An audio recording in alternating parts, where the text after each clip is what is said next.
it uses speed versus torque, but it does do a lot of things that you don't think that is possible.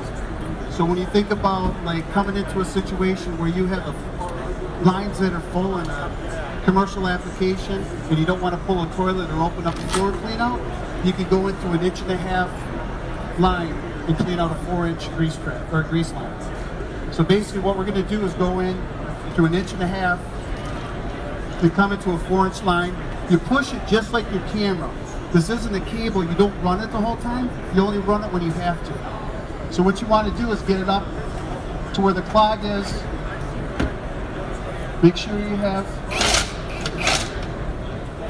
One thing that you can do with this that you can't do with your drain cleaning equipment is you can use your camera with it. So it turns you into a sewer surgeon basically.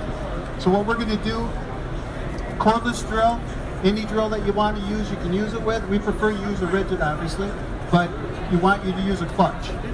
So once you get it into the blockage, pull it back just a little bit because you don't want to start it when it's pushed up against anything. Let it run, let it work into it.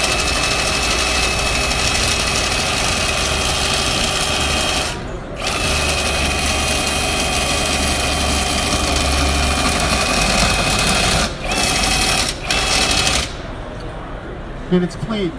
That's to represent grease, but it is foam.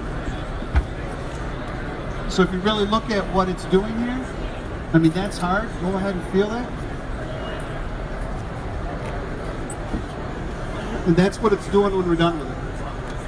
So the nice thing is that plumbing isn't set up like this where you go from 4-inch to 2-inch, but if it was, you can go through it.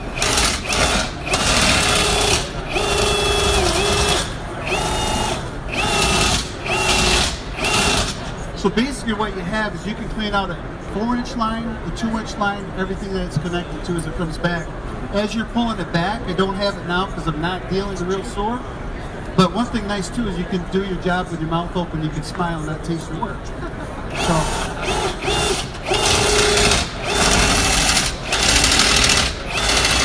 but as I'm coming back, I'm disinfecting my shaft as it goes back in. So when I'm riding down the road, I'm not smelling the job I was on before. There you have it. That's awesome. Thank you. Thank you.